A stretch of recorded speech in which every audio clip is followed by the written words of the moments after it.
తండ్రి అయిన దేవుని ప్రేమించబడి ప్రభువైన యేసుక్రీస్తునందు భద్రం చేయబడిన సహోదరులందరికీ మన ప్రభువుని రక్షకునైన యేసుక్రీస్తు నామములో హృదయపూర్వక వందనాలండి.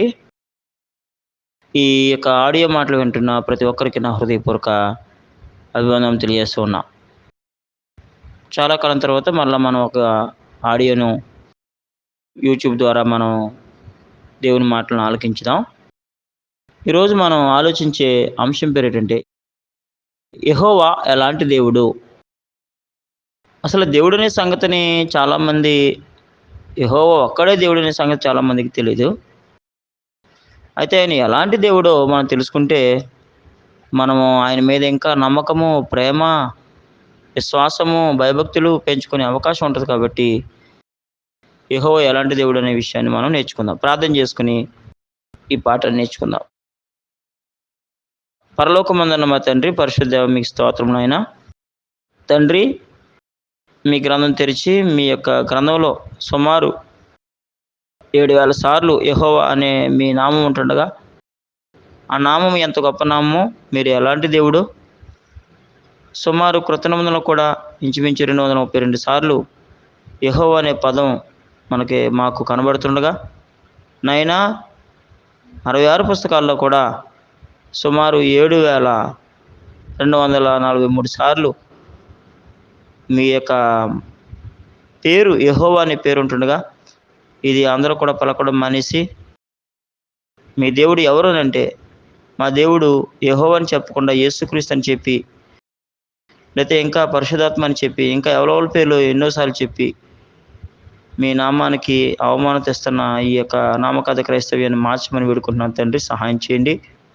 మీరు ఎలాంటి దేవుడో తెలుసుకుని మేము మీ మీద ఇంకా ఎక్కువగా భక్తి, విశ్వాసం, ప్రేమ, అభిమానం, ఆత్మవిశ్వాసాన్ని పెంచుకుని జీవించే భాగ్యం దయచేయమని, మీరు ఎలాంటి దేవుడో ప్రపంచానికి మేము తెలియచేయడానికి సహాయం చేయమని, మీరు దేవుడని, మీ కుమారుడు క్రీస్తు నరుడని మేము అనేక మందికి ప్రకటించే భాగ్యం దయచేయమని, అద్వితీయ సత్యదేవుడు మిమ్మల్ని మీరు పంపిన యేసుకు చేరిగి నిత్యజీవం పొందే భాగ్యం అందరికి దయచేయమని యేసుక్రీస్తు నామమున ప్రార్థనకిచ్చున్నాను తండ్రి, ఆమేన్.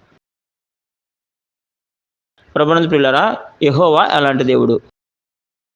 యెహోవా తండ్రి పేరు వినగానే మనకేమనిపిస్తుంది? ఆకాశంలో నక్షత్రాల్లో ఆయన మనకు అంత దూరంలో ఉంటాడని మనం అనుకుంటూ ఉంటాం. లేదా ఉరుములు మెరుపులాగే ఆయన కేవలం ఒక శక్తి అని అనుకుంటూ ఉంటాం.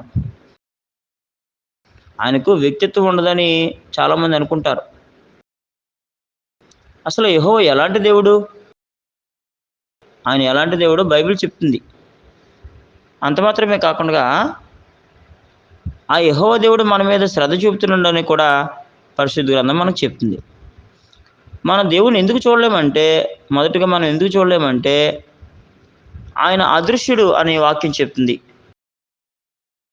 యోహాను సువార్త 4:24 ప్రభువైన యేసుక్రీస్తు వారు అంటారు, దేవుడు ఆత్మ కనుక ఆయన ఆరాధించేవారు ఆత్మతోనూ సత్యంతోనూ ఆరాధించాలంటాడు. తిమోతి మొదటి పత్రిక 1:17 ఆయన అదృశ్యుడు, సకల యుగాల రాజు అండి, అక్షయుడు, అదృశ్యుడు, అద్వితీయుడు. అక్షయుడు అంటే నాశనం కానివాడు, అదృశ్యుడు అంటే కనబడినవాడు, అద్వితీయుడు అంటే ఒకే ఒక్కడు. కాబట్టి ఆయనకి యెహోవాకు శరీరం లేదు కాబట్టి, ఆయన పరలోకంలో ఉంటాడు కాబట్టి మనం ఆయన్ని చూడలేని పరిస్థితి అని మనం తెలుసుకోవచ్చు. మరి యెహోవా దేవునికి కొన్ని లక్షణాలు ఉన్నాయి. ఏంటి ఆ లక్షణాలు? యెహోవా దేవుడు మనకు కనిపించకపోయినా ఆయన నిజంగా ఉన్నాడు. ఆయనకి ఎన్నో చక్కని లక్షణాలు ఉన్నాయి. ఆ లక్షణాల గురించి తెలుసుకున్నప్పుడు మనం ఆయనకు దగ్గరైపోతాం. పరిశుద్ధ గ్రంథం ఇలా చెప్తుంది. ఏమనంటే, యెహోవా న్యాయాన్ని ప్రేమిస్తాడు, ఆయన తన యందు భయభక్తులు గల వారిని విడిచిపెట్టడని చెప్తుంది. కీర్తనల గ్రంథం 37:28 ఈ మాట మనకు కనబడుతోంది. అంత మాత్రమే కాదు, ఆయన మనందరి మీద ఎంతో శ్రద్ధ చూపిస్తున్నాడు, ఎంతో వాత్సల్యం, కరుణ చూపిస్తాడు. యాకోబు పత్రిక 5:11 ఆ విషయాలు మనకు కనబడతాయి. విరిగిన హృదయం గల వాళ్ళకి యెహోవా దగ్గరగా ఉంటాడు, నిరుత్సాహపడిన వాళ్ళని ఆయన కాపాడుతాడని కీర్తన 34:18 కూడా మనకుంది. మన యెహోవాను సంతోషపెట్టవచ్చు, బాధ పెట్టవచ్చు కూడా. చెడ్డ పనులు చేస్తే ఆయన బాధపడతాడు, మంచి పనులు చేస్తే సంతోషపడతాడు. కీర్తన 78, 40, 41 వచనాల్లో మనం ఆలోచన చేసినట్లయితే, మనం చెడ్డ పనులు చేస్తే ఆయన నొచ్చుకుంటాడని నేర్చుకున్నాం. మంచి పనులు చేస్తే సంతోషిస్తాడు. సామెతలు 27:11 కూడా మన యొక్క ఈ పాఠంలో మనం ఆలోచించవచ్చు. సామెతలు 27:11. యెహోవాకు మన మీద ఎంతో ప్రేమ ఉందని, ఆయన మన పట్ల ఎంతో ప్రేమ కలిగి ఉన్నాడని దేవుని యొక్క వాక్యం మనకి చెప్తూ ఉంది. యెహోవా యొక్క లక్షణాల్లో, అంటే దేవుని యొక్క లక్షణాల్లో అన్నిటికంటే ముఖ్యమైనది ప్రేమ. యోహాను మొదటి పత్రిక 4:8 వచనంలో దేవుడు ప్రేమ స్వరూపి, ప్రేమ లేనివాడు దేవుని ఎరుగడు అని చెప్పేశాడు. అదే యోహాను పత్రిక 4:16 వచనంలో దేవుడు ప్రేమ స్వరూపి అనే మాట ఉంది. దేవుడే ప్రేమ. దేవునిలో ప్రేమ ఉంది కాదు, దేవుడే ప్రేమ. దేవుడు ప్రేమిస్తాడు కాదు, దేవుడే ప్రేమ. కాబట్టి యెహోవాకు మన మీద ఎంతో ప్రేమ ఉందని బైబిల్ చదివి మనం బాగా తెలుసుకోవచ్చు. అపోస్తలుల కార్యం 14:17 వచనంలో కూడా ఆయన మనల్ని ఎలా తయారు చేశాడో ఎంతో చక్కటి విషయాలు అపోస్తలుల కార్యం 14:17లో కూడా ఆయన మన కోసం ఎన్నో ఈ యొక్క ప్రపంచంలో తయారు చేశాడు. మన మీద ఆయనకి ఎంతో శ్రద్ధ ఉందనే సంగతిని కూడా మనం ఆలోచన చేయాల్సిన అవసరం ఉంది. ఇంకా మనం ఆలోచన చేసినట్లయితే, యెహోవా తండ్రి గొప్ప గొప్ప పనులు ఎలా చేస్తాడో, తన చక్కని లక్షణాలని ఎలా తెలియచేస్తాడో మనం పరిశీలించవలసిన అవసరం ఉంది. దేవుడు తన పనుల్ని ఎలా చూపిస్తాడంటే, తన పరిశుద్ధమైన ఆత్మ ద్వారా, బాహుబలం ద్వారా, కృప ద్వారా, తన శక్తి ద్వారా, తన పవిత్ర శక్తి ద్వారా. దేవుడు పవిత్రుడు, దేవుడు పరిశుద్ధుడు. లేవే 11:44లో నేను పరిశుద్ధుడైన కనుక మీరు పరిశుద్ధులు అంటాడు.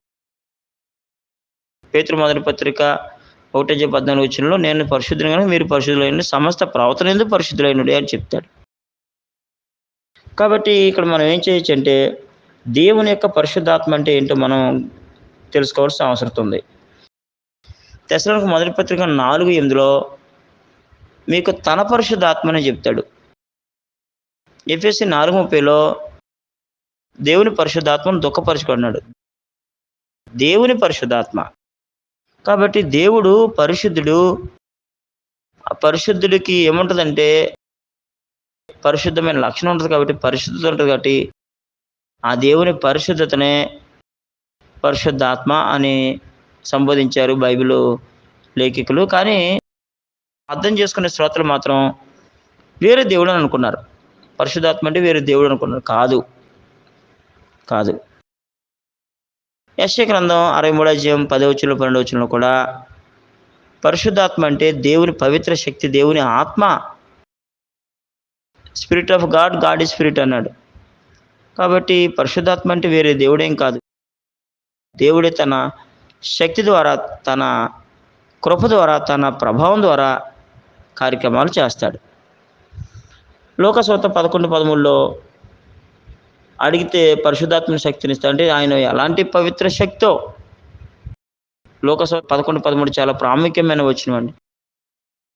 అంటే దేవుడు పరిశుద్ధుడు కాబట్టి నేను పరిశుద్ధుడిని, మీరు కూడా పరిశుద్ధంగా ఉండాలని కనుక నాకు ప్రార్థన చేస్తే నేను మిమ్మల్ని కూడా పరిశుద్ధులుగా తీర్చిదిద్దుతాను అన్నాడు. కాబట్టి మనం అడుగుడి మీకు ఇవ్వను. పరిశుద్ధతను అడగాలి, పరిశుద్ధాత్మను అడగాలి, సంపూర్ణ సంతోషాన్ని అడగాలి, జ్ఞానమును అడగాలి.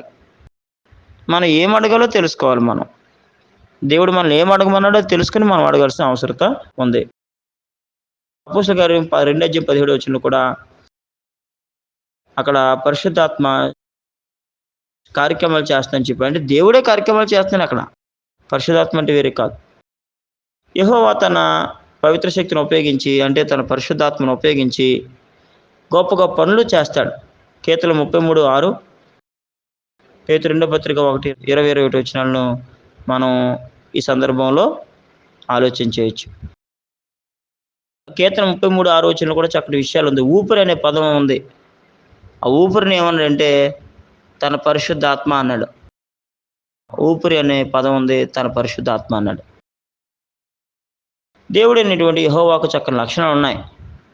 నిర్గమకాండం 34 అధ్యాయము 4-6 వచనాలు, లేకపోతే 6-8 వచనాల్లో అద్భుతమైన విషయాలు ఉన్నాయి. యెహోవా కనికరము, దయ, దీర్ఘశాంతము, విస్తారమైన కృపా సత్యములు గల దేవుడని యెహోవా. యెహోవా ఎలాంటి దేవుడో నేర్చుకున్నాం కదా మనం. అడిగాం కదా, మన పాఠమే యెహోవా ఎలాంటి దేవుడు. ఎలాంటి దేవుడనంటే నిర్గమకాండం 34:6 యెహోవా కనికరము, లోకసువార్త 6 మీ పరలోకపు తండ్రి కనికరం గలవాడైనట్టు మీరును కనికరము గలవారైనది. కాబట్టి యెహోవా పేరెట్టుకున్నంత మాత్రాన యెహోవా సంఘం, యెహోవా రాజ్యం, యెహోవా సాక్షులు, యెహోవా భక్తులు, యెహోవా మంద, యెహోవా ఆలయం పెట్టుకున్నంత మాత్రాన అయిపోరు. కానీ పేరుతో యెహోవా యొక్క కనికరం ఎవరికైతే ఉందో వాళ్ళు యెహోవా యొక్క భక్తులు, యెహోవా యొక్క ప్రజలు, యెహోవా యొక్క బిడ్డలు, యెహోవాకు సంబంధించిన వారు, యెహోవా యొక్క లక్షణాలు కలిగిన వారు. అంత మాత్రమే కాదు, ఇర్మీయా గ్రంథము 22:15-16 ఇంకా ఆలోచన చేసినట్లయితే మనం అక్కడ చక్కటి విషయాలున్నాయి. అంటే నీతి న్యాయాలు అనుసరించి నడుచుకోవడం అని, తర్వాత అన్నపానాలు కలిగి జీవించడం అని, దీనులకి దరిద్రులకి న్యాయం తీర్చడం ఆయన తెలుసుకోవడం అని చెప్పింది గ్రంథం. అలాగ మనం ఉంటే దేవుని తెలుసుకున్నట్టు చెప్పింది. సుఖంగా బ్రతకొచ్చని చెప్పింది. ఇర్మీయా గ్రంథం 22:15-16 మనం ఆలోచన చేయాలి. అక్కడ ఏముందనంటే అలాగ నువ్వు చేయటం నన్ను తెలుసుకున్నట్టు కాదా అన్నాడు. యెహోవా దేవుడు అంటే తెలియని వాళ్ళు చాలా మంది ఉన్నారు. ఎలాగా? అన్నపానాలతో తృప్తి పొందనివారు. ఎలాగా? దీనులకి దరిద్రులకి న్యాయం చేయనివారు. ఎలాగా? దేవుని ఎరగకుండా ఎలా ఉన్నారు? నీతి న్యాయాలతో జీవించకుండా. ఏ మనిషి బ్రతుకులో నీతి న్యాయాలు లేవో, ఏ మనిషి అయితే దీనులకి దరిద్రులకి న్యాయం తెచ్చట్లేదో, ఏ వ్యక్తి అయితే అన్నపానాలతో తృప్తి పడట్లేదో ఆ వ్యక్తి దేవుని తెలుసుకున్న వ్యక్తి కాదని ఇర్మీయా గ్రంథం 22:15-16 ద్వారా మనం గమనించవచ్చు. దేవుని ఎరగడం అంటే ఏంటి మరి? తీతు 1:16 ప్రకారంగా సత్క్రియలు చేయాలి. దేవుని ఎరగడం అంటే ఏంటి? యోహాను సువార్త 8:55 ప్రకారంగా యేసుక్రీస్తు వారు ఏమన్నారంటే, మీరు ఆయన ఎరగరు, నేను ఆయన ఎరుగుదును. నేను ఆయన ఎరుగుదును అన్నానంటే ఆయన మాట గైకొనుచున్నాను అన్నాడు.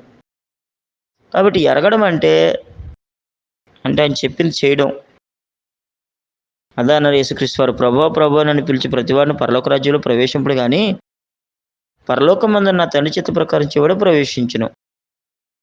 కాబట్టి పై మాటలు యెహోవా నాకు తెలుసు, యెహోవా గొప్ప దేవుడు అని మాటలతో కాకుండా, మాటతో నాలుకతోనూ కాక క్రియతోను సత్యంతోనూ ప్రేమించవలసిన వారమై ఉన్నాం.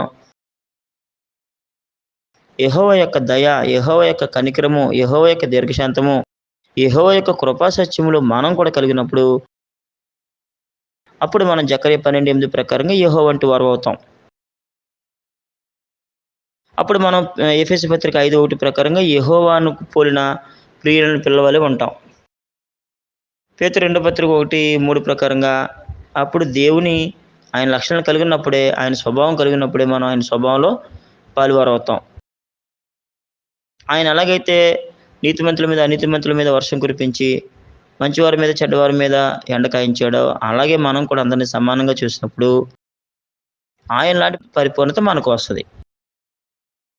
కాబట్టి యెహోవా ఎలాంటి దేవుడు అంటే పరిపూర్ణమైన దేవుడు. ఆయన లాంటి పరిపూర్ణత మనకి రావాలంటే ఆయన ఏం చేశాడో ఆ పనులు మనం చేయాల్సిన అవసరం ఉంది. అప్పుడే మనం ఆయనకు బిడ్డలం. యేసుక్రీస్తు వారు అలా చేశారు కాబట్టి అందుకనే దేవుడు అన్నాడు, నీవు నా ప్రియకుమారుడు, నీ యందు నేను ఆనందిస్తున్నాను అని. రైట్. ఇక్కడ మనం యెహోవాకు ఉన్న లక్షణాలు మనం అంటే నిర్గమకాండం 34:4-8 ముఖ్యంగా 6-8 చాలా చక్కగా ఉంది. ఆయన 1000 మంది కృప చూపుతాడు. ఆయన దోషమును అపరాధం క్షమిస్తాడు కానీ దోషిని ఏమాత్రం కూడా నిర్దోషిగా ఎంచడనే సంగతిని కూడా మనం గమనిస్తున్నాం. అంత మాత్రమే కాదు, యెహోవాకు అంటే తండ్రికి మన మీద, మనందరి మీద చాలా శ్రద్ధ ఉంది. చాలా. ఉదాహరణకి నిర్గమకాండం 3:1-10 ఆలోచన చేస్తే ఇశ్రాయేలు శ్రమలో ఉన్నప్పుడు వాళ్ళ బాధలను చూశాడు ఆయన. దేవుని ప్రజలు ఇశ్రాయేలు ఐగుప్తులో బానిసలుగా ఉన్నారు. వాళ్ళు బాధలు పడుతున్నప్పుడు యెహోవాకు బాధ అనిపించిందనమాట. అంటే ఆయన బాధ, వాళ్ళ బాధ ఆయన బాధగా చూసాడనమాట. అంటే వాళ్ళు పడుతున్న వేదన యెహోవాకు తెలుసు.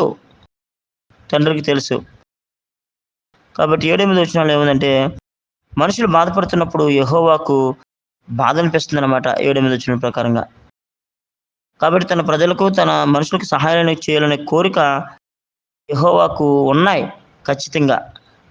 ఆయన మన తండ్రి కాబట్టి ఖచ్చితంగా ఆయన మనకు సహాయం చేయాలనే కోరిక ఆయనకుంది. మనందరిని రక్షించాలనే కోరిక. ముఖ్యంగా మన బాధల్లో ఉన్నప్పుడు. నిర్గమకాండము 1, 2, 3 అధ్యాయాలు మనం చదవచ్చు. ముఖ్యంగా 3 అధ్యాయం 1 నుంచి 10 వచనం చదవచ్చు. అయితే మరి ఈ సృష్టిలో యెహోవా యొక్క లక్షణాలు ఎలా కనిపిస్తాయి మనకి? రోమీయులకు రాసిన పత్రిక 1:20 వచనంలో మనకు వాక్యం ఏం చెప్తుందంటే, సృష్టింపబడిన వస్తువులను ఆలోచించే వాళ్ళు తేటపరచును గనుక వారు నిరుత్తరులై ఉన్నారన్నాడు. ఆయన నిత్య శక్తియు, దేవత్వమును, జగదుత్పత్తి మొదలుకొని సృష్టింపబడిన వస్తువులను ఆలోచించడం వలన. అంటే పంచభూతాలను ఆలోచించేస్తే యెహోవా దేవుడు ఎవరో, సృష్టికర్త దేవుడు ఎలాంటి వాడో, ఆయన ఎవరో మనకు సంగతి అర్థమైపోతుంది. సృష్టిలో యెహోవా ప్రేమ మనకు కనిపిస్తుంది. మనిషి యొక్క శరీరం, మన శరీరం చూస్తేనే దేవుడు ఎలాంటి వాడో, ఎంత గొప్పగా మనం చేసాడో అర్థమవుతుందండి. రోమా 1:20 కూడా మనం ఖచ్చితంగా ఈ సమయంలో, ఈ సందర్భంలో చదవాల్సిన అవసరం ఉంది.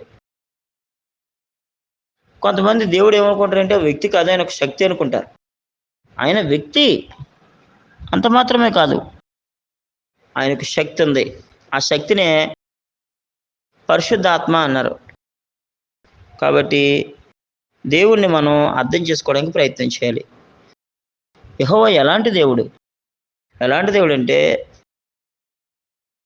కీర్తనలు 103:8 యెహోవా దయా దాక్షిణ్యపూర్ణుడు. ఎలాంటి దేవుడంటే యోవేలు 2:13, 14 వచనాల్లో మీ దేవుడైన యెహోవా కరుణావాత్సల్యం గలవాడు, శాంతమూర్తి, అత్యంత కృప గలవాడు. యెహోవా ఎలాంటి దేవుడంటే రోమపత్రిక 10:20 వచనంలో వెదకని వారికి దొరికేవాడు, విచారింపని వారికి ప్రత్యక్షమయ్యేవాడు. యెహోవా ఎలాంటి దేవుడు?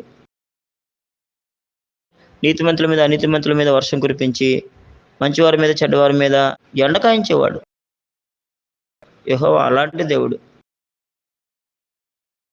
ఎలాంటి దేవుడంటే శత్రువుల్ని, అంటే ఆయనను ద్వేషించిన వారిని, ఆయన ఇప్పుడు ఉదాహరణకి దావీదు స్నేహితుల ప్రేమ చూపక శత్రువుల ప్రేమ చూపించాడు. అలాంటి హృదయం ఎవరిది? దేవునిది. నా హృదయానుసారుడు అన్నాడు దావీదుని గూర్చి దేవుడు. అంటే దావీదు హృదయం అలాంటిది అయినప్పుడు మరి దేవుని హృదయం అలాంటిది కదా? కాబట్టి దేవుని నమ్మినటువంటి వారి మీద కాకుండా నమ్మని వారి మీద దేవునికి ఇంకా ఎక్కువ ప్రేమ ఉంది. దావీదు యొక్క హృదయాన్ని బట్టి మనం ఆలోచన చేసినట్లయితే. కాబట్టి ప్రభునందు ప్రియులారా, మనము యెహోవా యొక్క లక్షణాలని మన సృష్టిలో కూడా మనం గమనించవచ్చు. యెహోవా యొక్క లక్షణాలు మనం కలిగి ఉండవలసిన అవసరం ఉంది. ఆదికాండం 1:26 వచనంలో ప్రేమ స్వరూపి, నీతి స్వరూపి, సత్య స్వరూపి, మహిమ స్వరూపి. 4 లక్షణాలు ముఖ్యంగా: ప్రేమ, నీతి, సత్యము, మహిమ. మహిమ అంటే గొప్పతనం. మహిమ స్వరూపిణి ఎఫెసు 1:19, నీతి స్వరూపిణి యోహాను 17:25, సత్య స్వరూపిణి ప్రకటన 6:10, యోహాను మొదటి పత్రిక 4:8 ప్రేమ స్వరూపి. కాబట్టి ప్రేమ స్వరూపి, నీతి స్వరూపి, సత్య స్వరూపి, మహిమ స్వరూపి. అలాంటి లక్షణం, ఈ ప్రేమ, నీతి, మహిమ మనం కలిగి ఉన్నప్పుడే మనం ఆయనకి బిడ్డలం అవుతాం. యెహోవాకు బిడ్డలం అవుతాం, యెహోవాకు సేవకులం అవుతాం, దేవుని సువార్త ప్రకటించిన వారు అవుతాం. లేకపోతే అవ్వం. ఆలోచించండి. కాబట్టి మన విషయాన్ని ఆలోచన చేసినట్లయితే దేవుని యొక్క శక్తి ఏంటో మనం కూడా తెలుసుకోవాలి. చాలామంది యేసుక్రీస్తు వారి విషయంలో పొరబడుతున్నారు.